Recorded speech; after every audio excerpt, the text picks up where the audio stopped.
Hi friends, welcome to ನಮ್ಮ ದುನಿಯಾ. ಇವತ್ತು ನಾವು ವರ್ಕಿಂಗ್ ವಿತ್ ವರ್ಕ್ಶೀಟ್ಸ್ ಅಲ್ಲಿ ಏನೇನಿದೆ ಅಂತ ನೋಡ್ಕೊಳ್ಳೋಣ.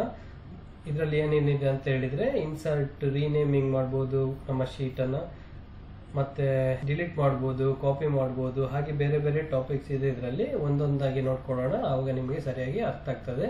ಮೊದಲಿಗೆ ಇನ್ಸರ್ಟಿಂಗ್ ಹೇಗೆ ಮಾಡೋದು ಅಂತ. ಈಗ ನಾನು ಒಂದು ವರ್ಕ್ ಶೀಟ್ ಅನ್ನ ಇಲ್ಲಿ ಇನ್ಸರ್ಟ್ ಮಾಡ್ಕೊಳ್ಬೇಕಂದ್ರೆ ಹೊಸ ವರ್ಕ್ ಶೀಟ್ ಅನ್ನು ನಾನು ಆಡ್ ಮಾಡ್ಕೊಳ್ಬೋದು. ಅದು ಹೇಗೆ ಮಾಡ್ಕೊಳ್ಳೋದು, ಇನ್ಸರ್ಟ್ ಮಾಡೋದು ಹೇಗೆ ಅಂದ್ರೆ ರೈಟ್ ಕ್ಲಿಕ್ ಕೊಡಿ, ಆಮೇಲೆ ಇನ್ಸರ್ಟ್ ಅಂತಿದೆ ನೋಡಿ. ಇನ್ಸರ್ಟ್ ಅಂತ ಕೊಟ್ಟಾಗ ಏನು ಬರ್ತದೆ, ನಿಮ್ಗೊಂದು ಡೈಲಾಗ್ ಬಾಕ್ಸ್ ಬರ್ತದೆ. ಅದರಲ್ಲಿ ನಿಮಗೆ ವರ್ಕ್ಶೀಟ್ ಬೇಕಾ ಹೊಸ್ತು ಅಥವಾ ಹೊಸ ಚಾರ್ಟ್ ಬೇಕಾ ಅಂತ ಕೇಳ್ತದೆ. ನಮ್ಗೆ ಈಗ ಏನು ಬೇಕು, ವರ್ಕ್ಶೀಟ್ ಬೇಕು. ಸೊ ಅದನ್ನು ಸೆಲೆಕ್ಟ್ ಆಗಿದೆ, ಓಕೆ ಕೊಡಿ. ಸರಿಯಾ, ಓಕೆ ಕೊಟ್ಟೆ. ಇವಾಗ ನೋಡಿ ಶೀಟ್ 15 ಅಂತೇಳಿ ಒಂದು ಏನು ಬಂದಿದೆ, ಹೊಸ ವರ್ಕ್ಶೀಟ್ ಬಂದಿದೆ. ಸರಿಯಾ, ಓಕೆ. ಇದನ್ನು ಈಗ ಏನು ಮಾಡಬೇಕು, ರೀನೇಮ್ ಮಾಡೋದು ಹೇಗೆ. ರೀನೇಮ್, ಇದನ್ನು ನೇಮ್ ಚೇಂಜ್ ಮಾಡ್ಕೊಳ್ದಾಗೆ ಇದರ ಮೇಲೆ ಡಬಲ್ ಕ್ಲಿಕ್ ಮಾಡಿ ಹೆಸರು ಚೇಂಜ್ ಮಾಡ್ಕೊಳ್ಳಿ. ಈಗ ನಾನು ನ್ಯೂ ಅಂತ ಕೊಡ್ತೇನೆ, ನ್ಯೂ, ಆಮೇಲೆ ಎಂಟರ್ ಕೊಡಿ. ಈಗ ಶೀಟ್ 15 ಇದ್ದದ್ದು ಏನಾಗಿದೆ, ನ್ಯೂ ಅಂತೇಳಿ ಅದರ ಹೆಸರು ಚೇಂಜ್ ಆಗಿದೆ, ರೀನೇಮ್ ಆಗಿದೆ. ಸರಿಯಾ, ಇವಾಗ ಏನಾಯ್ತು, ಹೊಸ ವರ್ಕ್ಶೀಟ್ ಅನ್ನು ಕ್ರಿಯೇಟ್ ಮಾಡಿತ್ತು ನಾವು, ಆಮೇಲೆ ರೀನೇಮ್ ಮಾಡಿತ್ತು. ಅದನ್ನೀಗ ಡಿಲೀಟ್ ಹೇಗೆ ಮಾಡೋದು, ಅದರ ಮೇಲೆ ರೈಟ್ ಕ್ಲಿಕ್ ಮಾಡಿ ಪುನಃ, ಆಮೇಲೆ ಡಿಲೀಟ್ ಕೊಡಿ. ಡಿಲೀಟ್ ಕೊಟ್ಟಾಗ ಇಲ್ಲಿ ಪರ್ಮನೆಂಟ್ ಡಿಲೀಟ್ ಮಾಡಬೇಕಂತ ಕೇಳ್ತದೆ, ಡಿಲೀಟ್ ಕೊಡಿ. ಓಕೆ, ಈಗ ಅದು ವರ್ಕ್ಶೀಟ್ ಏನಾಗಿದೆ, ಡಿಲೀಟ್ ಆಗಿದೆ. ಸರಿಯಾ. ಸೊ ನೆಕ್ಸ್ಟ್ ಏನಿದೆ, ನೆಕ್ಸ್ಟ್ ಕಾಪಿಂಗ್. ಇವಾಗ ಏನು ನೋಡ್ಕೊಂಡ್ವಿ, ಇನ್ಸರ್ಟಿಂಗ್, ರೀನೇಮಿಂಗ್ ಮತ್ತೆ ಡಿಲೀಟಿಂಗ್ ಆಫ್ ವರ್ಕ್ಶೀಟ್ಸ್ ನೋಡ್ಕೊಂಡ್ವಿ. ನೆಕ್ಸ್ಟ್ ಏನಿದೆ, copying are moving of worksheets. ಸರಿಯಾ. ಕಾಪಿ ಅಂತ ಹೇಳಿದ್ರೆ ಏನು, ಕಾಪಿ ಅಂತ ಹೇಳಿದ್ರೆ ಕಾಪಿ ಪೇಸ್ಟ್ ಇದ್ದಾಗೆ. ಒಂದು ಕಾಪಿ ನಮ್ಮ ಹತ್ರ ಇರ್ತದೆ, ಇನ್ನೊಂದು ಅದರದ್ದೇ ಕಾಪಿ ಕ್ರಿಯೇಟ್ ಮಾಡೋದು. ಮೂವ್ ಅಂತ ಹೇಳಿದ್ರೆ ಅದು ಕಟ್ ಪೇಸ್ಟ್ ಇದ್ದಾಗೆ. ಕಟ್ ಪೇಸ್ಟ್ ಅಂದ್ರೆ ನಿಮ್ಮ ಹತ್ರ ಸೋರ್ಸ್ ಡಾಟಾ ಏನಿರ್ತದೆ, ಸೋರ್ಸ್ ಪೇಜ್ ಇರ್ತದೆ, ಅದಿರಲ್ಲ ಇಲ್ಲಿ. ಸರಿಯಾ, ಅದು ಹೇಗೆ ಮಾಡೋದು ನೋಡ್ಕೊಳ್ಳೋಣ. ಮೊದಲಿಗೆ ರೈಟ್ ಕ್ಲಿಕ್ ಮಾಡಿ, ಈಗ ಜನವರಿ ಅಂತಿದ್ದಲ್ಲ ಅದರ ಮೇಲೆ ರೈಟ್ ಕ್ಲಿಕ್ ಮಾಡ್ತೇನೆ. ಇಲ್ಲಿ ನೋಡಿ ಮೂವರ್ ಕಾಪಿ ಅಂತ ಬರ್ತದೆ ನೋಡಿ, ಮೂವರ್ ಕಾಪಿ. ಇದೀಗ ನಾನು ಏನು ಮಾಡ್ಲಿಕ್ಕೆ ಹೊರಟಿದ್ದೇನೆ ಅಂತ ಹೇಳಿದ್ರೆ, ನಾನೀಗ ಜನವರಿ ಅಂತ ಹೇಳುವ ಒಂದು ವರ್ಕ್ಶೀಟ್ ಅನ್ನು ನಾನು ಹೊಸ ಬುಕ್ಕಲ್ಲಿ, ಹೊಸ ಫೈಲಲ್ಲಿ ಅದನ್ನು ಕಾಪಿ ಮಾಡ್ಕೊಳ್ಬೇಕು. ಅದನ್ನು ಹೇಗೆ ಅಂತ ತೋರಿಸ್ತೇನೆ. ರೈಟ್ ಕ್ಲಿಕ್ ಕೊಟ್ಟೆ, ಮೂವರ್ ಕಾಪಿಗೆ ಹೋಗಿ, ಆಮೇಲೆ ಏನು ಮಾಡಬೇಕು, to book, move selected sheets to book. ಯಾವ ಬುಕ್ಕಿಗೆ, ನ್ಯೂ ಬುಕ್ಕಿಗೆ. ಓಕೆ, ಅದರಲ್ಲಿ ಈಗ ನಾನು ಏನು ಮಾಡಬೇಕು, ಕಾಪಿ ಮಾಡಬೇಕಾದ್ರೆ ಕ್ರಿಯೇಟ್ ಎ ಕಾಪಿ ಸೆಲೆಕ್ಟ್ ಮಾಡಬೇಕು. ಯಾಕಂದ್ರೆ ನಾವೇನು ಮಾಡಬೇಕು, ಕಾಪಿ ಮಾಡಬೇಕು ಇದನ್ನು. ಓಕೆ, ಕ್ರಿಯೇಟ್ ಎ ಕಾಪಿ ಕೊಟ್ಟೆಲ್ಲ, ಓಕೆ ಕೊಟ್ಟೆ. ಸರಿಯಾ, ಇವಾಗ ನೋಡಿ ಹೊಸ ಬುಕ್ 4 ಅಂತ ಒಂದು ಹೊಸ ಫೈಲ್ ಕ್ರಿಯೇಟ್ ಆಗಿದೆ. ಅದರಲ್ಲಿ ಏನಾಗಿದೆ, ನಮ್ಮ ವರ್ಕ್ಶೀಟ್ ಜನವರಿ ಬಂದಿದೆ. ಸರಿಯಾ, ಜನವರಿಯ ಕಾಪಿ ಬಂದಿದೆ ಆ್ಯಕ್ಚುಲಿ. ಸರಿಯಾ, ಮೊದಲು ಇದನ್ನೀಗ ಕ್ಲೋಸ್ ಮಾಡ್ಕೊಳ್ತೇನೆ, ಡೋಂಟ್ ಸೇವ್. ನೋಡಿ ಜನವರಿ ನಾವು ಮೊದಲೇ ನಮ್ಮ ಒಂದು ವರ್ಕ್ಶೀಟ್ ಅದು ಇಲ್ಲೇ ಇದೆ, ಅದರದ್ದು ಕಾಪಿ ಅಲ್ಲಿ ಒಂದು ಕ್ರಿಯೇಟ್ ಆಗಿತ್ತು. ಸರಿಯಾ, ಹಾಗೆ ಈಗ ಒಂದು ವರ್ಕ್ಶೀಟ್ ಇದಲ್ಲ ಈಗ ಜನವರಿ, ಅದನ್ನು ನಾವು ಕಾಪಿ ಮಾಡ್ಕೊಳ್ಬೇಕು. ಎಲ್ಲಿಗೆ, ಹೊಸ ಬುಕ್ಕಿಗಲ್ಲ, ಹೊಸ ಫೈಲಿಗಲ್ಲ, ಇದೇ ವರ್ಕ್ಶೀಟ್ ಇದೇ ಫೈಲಲ್ಲಿ ನಾವೇನು ಮಾಡಬೇಕು, ಇದರದ್ದು ಕಾಪಿ ಕ್ರಿಯೇಟ್ ಮಾಡೋದು. ಅದು ಹೇಗೆ ಮಾಡೋದು ಹೇಳ್ತೇನೆ. ರೈಟ್ ಕ್ಲಿಕ್ ಕೊಡಿ, ರೈಟ್ ಕ್ಲಿಕ್ ಕೊಟ್ಟ ನಂತರ ಸೇಮ್ ಮೂವರ್ ಕಾಪಿಗೆ ಹೋಗಿ, ಆಮೇಲೆ ಇಲ್ಲಿ ನೋಡಿ ಟು ಬುಕ್ ಇದೆಲ್ಲ ನಮ್ಮ ದುನಿಯಾ ಈಗ ನಮ್ಮ ಫೈಲ್ ಇದೆ ಅಲ್ಲ ಇಲ್ಲಿ, ಅದು ಯಾವುದು ನಮ್ಮ ದುನಿಯಾ. ಸೊ ಅದಕ್ಕೆ ನಾವು ಕಾಪಿ ಮಾಡ್ಕೊಳ್ಬೇಕು. ಸರಿಯಾ, ಮತ್ತೆ ಇಲ್ಲಿ ಬಿಫೋರ್ ಶೀಟ್, ಯಾವ ಶೀಟ್ನ ಮೊದಲ ಅಂತ, ನಮಗೆ ಯಾವ ಶೀಟ್ನ ಮೊದಲು ಇರಲಿ, ಯಾವ ಶೀಟ್ನ ಮೊದಲು ಕಾಪಿ ಬೇಕು, ಫೆಬ್ರವರಿಯ. ಅದರ ಮೇಲೆ ಕ್ಲಿಕ್ ಮಾಡ್ಕೊಳ್ಳಿ, ಜಸ್ಟ್ ಒಂದು ಸಿಂಗಲ್ ಕ್ಲಿಕ್ ಮಾಡಿ, ಆಮೇಲೆ ಕ್ರಿಯೇಟ್ ಎ ಕಾಪಿ. ಇವಾಗ ಏನಾಗ್ತದೆ, ಓಕೆ ಕೊಟ್ಟರೆ ಜನವರಿ ನಂತರ ಬಿಫೋರ್ ಫೆಬ್ರವರಿ ಬರ್ತದೆ. ಅಂದರೆ ಜನವರಿ ನಂತರ ಫೆಬ್ರವರಿಯ ಮೊದಲು, ಅಂದರೆ ಜನವರಿ ಮತ್ತು ಫೆಬ್ರವರಿಯ ನಡುವಲ್ಲಿ ಒಂದು ಹೊಸ ಜನವರಿ ಶೀಟ್ನ ಕಾಪಿ ಕ್ರಿಯೇಟ್ ಆಗ್ತದೆ ನೋಡಿ. ಓಕೆ ಕೊಟ್ಟೆ, ನೋಡಿ ಜನವರಿ 2 ಅಂತ ಬಂದಿದಲ್ಲ, ಅದು ಜನವರಿ ಶೀಟ್ನ ಕಾಪಿ ಆಗಿರ್ತದೆ. ಸರಿಯಾ, ಈಗ ಈ ಡೂಪ್ಲಿಕೇಟ್ ಶೀಟನ್ನು ಹೇಗೆ ಡಿಲೀಟ್ ಮಾಡೋದು ಅಂತ ಹೇಳ್ತೇನೆ. ರೈಟ್ ಕ್ಲಿಕ್ ಕೊಡಿ ಅದರ ಮೇಲೆ, ಆಮೇಲೆ ಡಿಲೀಟ್ ಕೊಡಿ, ಡಿಲೀಟ್. ಈಗ ಅದು ಡೂಪ್ಲಿಕೇಟ್ ಶೀಟ್ ಏನಾಗಿದೆ, ಡಿಲೀಟ್ ಆಗಿದೆ. ನೆಕ್ಸ್ಟ್ ಏನಿದೆ, ಕಟ್ ಪೇಸ್ಟ್ ಹೇಗೆ ಅಂತೇಳಿ ಹೇಳ್ತೇನೆ. ಅಂದರೆ ಮೂವ್ ಹೇಗೆ ಮಾಡೋದು ಅಂತ. ಸರಿಯಾ, ಈಗ ಜನವರಿ ಅಂತೇಳಿ ಶೀಟ್ ಇದೆಲ್ಲ, ಇದು ನಾನು ಇನ್ನೊಂದು ವರ್ಕ್ ಬುಕ್ಕಿಗೆ ಮೂವ್ ಮಾಡಬೇಕು. ಅದು ಹೇಗಂತ ಹೇಳ್ತೇನೆ. ರೈಟ್ ಕ್ಲಿಕ್ ಕೊಡಿ, ಮೂವ್ ವರ್ಕ್ ಕಾಪಿಗೆ ಹೋಗಿ ಮತ್ತು ಇಲ್ಲಿಗೆ ನ್ಯೂ ಬುಕ್ಕಿಗಲ್ಲ, ನ್ಯೂ ಬುಕ್ಕಿಗೆ ನಾನೇನು ಮಾಡಬೇಕು, ಅದನ್ನು ಕಟ್ ಪೇಸ್ಟ್ ಮಾಡಬೇಕು, ಅಂದರೆ ಮೂವ್ ಮಾಡಬೇಕು. ಮೂವ್ ಮಾಡಲಿಕ್ಕಿದ್ರೆ ಏನು ಮಾಡಬೇಕು, ಇಲ್ಲಿ ಕ್ರಿಯೇಟ್ ಎ ಕಾಪಿ ಇದೆಯಲ್ಲ ಅದನ್ನು ಸೆಲೆಕ್ಟ್ ಮಾಡಲಿಕ್ಕಿಲ್ಲ, ಯಾಕಂದ್ರೆ ನಾವು ಮೂವ್ ಮಾಡೋದು, ನಮಗೆ ಕಾಪಿ ಬೇಡ. ಸರಿಯಾ, ಓಕೆ ಕೊಟ್ಟೆ. ಇವಾಗ ನೋಡಿ ಹೊಸ ಒಂದು ವರ್ಕ್ ಬುಕ್ ಓಪನ್ ಆಗಿದೆ. ಓಕೆ, ಹೊಸ ಫೈಲ್ ಓಪನ್ ಆಗಿದೆ. ಮತ್ತು ನಮ್ಮ ಜನವರಿ ಅನ್ನುವ ವರ್ಕ್ಶೀಟ್ ಏನಿದೆ ಅದು ಇಲ್ಲಿದೆ ನೋಡಿ. ವರ್ಕ್ಶೀಟು ಹೊಸ ಜನವರಿ ಅನ್ನುವ ವರ್ಕ್ಶೀಟ್ ಏನಾಗಿದೆ, ಹೊಸ ವರ್ಕ್ ಬುಕ್ಕಲ್ಲಿ ಮೂವ್ ಆಗಿದೆ. ಸರಿಯಾ, ಮಿನಿಮೈಸ್ ಮಾಡಿ ನೋಡ್ಕೊಳ್ಳೋಣ. ನೋಡಿ, ನಮ್ಮ ಮೊದಲಿನ ಏನು ಒಂದು ವರ್ಕ್ ಬುಕ್ ಇತ್ತು ನಮ್ಮ ದುನಿಯಾ ಅಂತ, ಅದರಲ್ಲಿ ಜನವರಿ ಈಗ ಕಾಣ್ತಾ ಇಲ್ಲ. ಸರಿಯಾ, ಸೊ ನೆಕ್ಸ್ಟ್ ಏನಿದೆ, hiding and ಅನ್ಹೈಡಿಂಗ್ of worksheets.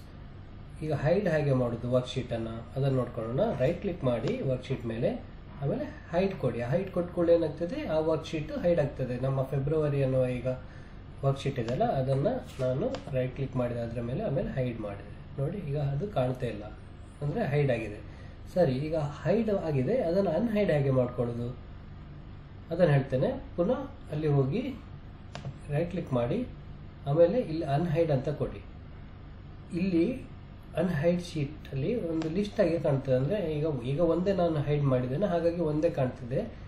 Suppose ಇವಾಗ ನೀವು ಮಲ್ಟಿಪಲ್ ಏನು ವರ್ಕ್ಶೀಟನ್ನು ಹೈಡ್ ಮಾಡಿದರೆ ಅದು ಇಲ್ಲಿ ಲಿಸ್ಟ್ ಕೊಡ್ತದೆ. ಆವಾಗ ನಿಮಗೆ ಆವಾಗ ನಾವು ಯಾವ ಶೀಟನ್ನು ಅನ್ಹೈಡ್ ಮಾಡಬೇಕು ಅದನ್ನು ನಾವು ಸೆಲೆಕ್ಟ್ ಮಾಡಿ ಓಕೆ ಕೊಟ್ಟಾಗ ಖಾಲಿ ಅದು ಮಾತ್ರ ಅನ್ಹೈಡ್ ಆಗಿ ಬರ್ತದೆ, ಅಂದರೆ ಇಲ್ಲಿ ಡಿಸ್ಪ್ಲೇ ಆಗ್ತದೆ. ಓಕೆ ಕೊಡ್ತೇನೆ ಈಗ, ಅಂದರೆ ಏನಾಗ್ತದೆ, ಈಗ ಫೆಬ್ರವರಿ ರಿಟರ್ನ್ ಬರ್ತದೆ ನೋಡಿ, ಪುನಃ ಬಂದಿದೆ.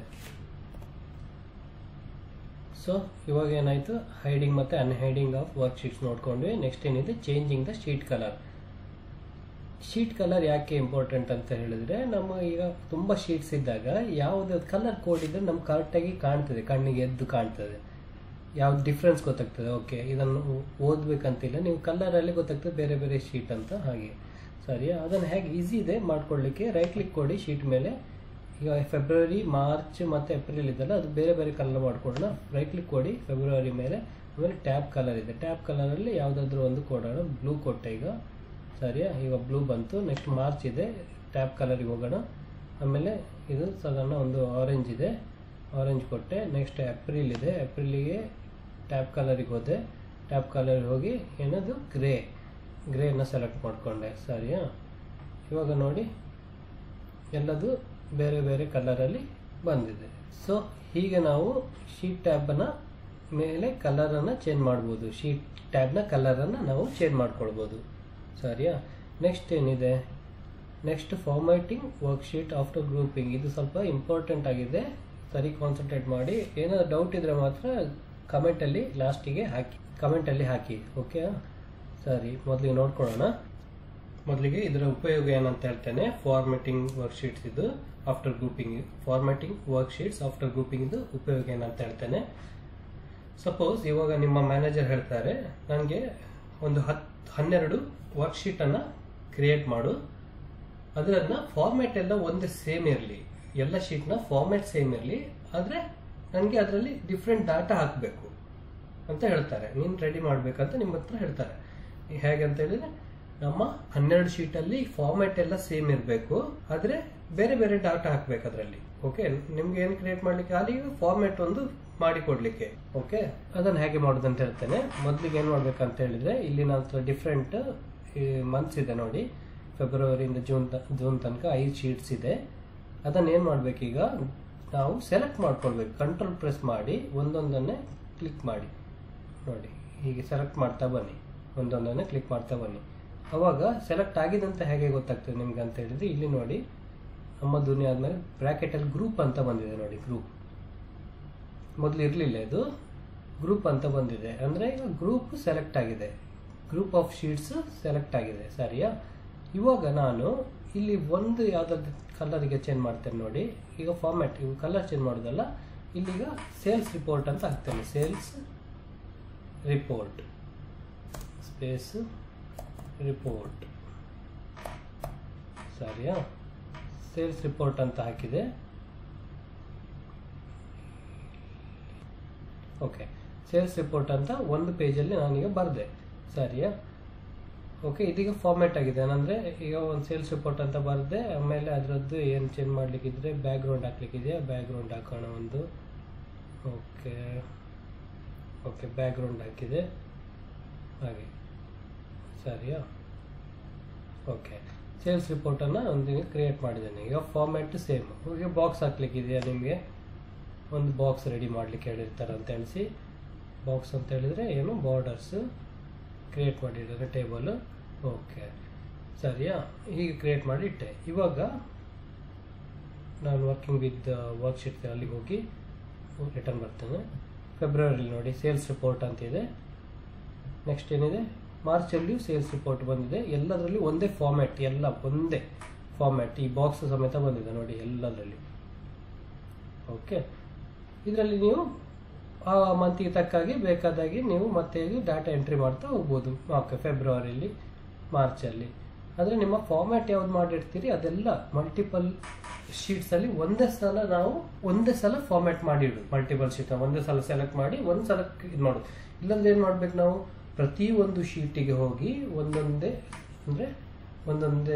ಇದು ಬಾರ್ಡರ್ ಹಾಕಿ ಈ ಸೇಲ್ಸ್ ರಿಪೋರ್ಟ್ ಅಂತ ಬರೆದು ಫಾರ್ಮ್ಯಾಟ್ ಚೇಂಜ್ ಮಾಡಿ ಪ್ರತಿಯೊಂದು ಮಾಡಬೇಕು. ತುಂಬ ಟೈಮ್ ಆಗ್ತದೆ ಅದಕ್ಕೆ. ಸೊ ಇದು ನಮ್ಮ ಏನಿದು ಫಾರ್ಮ್ಯಾಟಿಂಗ್ ವರ್ಕ್ಶೀಟ್ಸ್ ಆಫ್ಟರ್ ಗ್ರೂಪಿಂಗ್, ಇದರ ಉಪಯೋಗ ಹೇಗೆ ಮಾಡೋದು ಅಂತ ಸರಿ ನೆನ್ಪಿಟ್ಕೊಳ್ಳಿ. ತುಂಬ ಉಪಯೋಗ ಇದೆ ಇದರಿಂದ, ಸರಿಯಾ?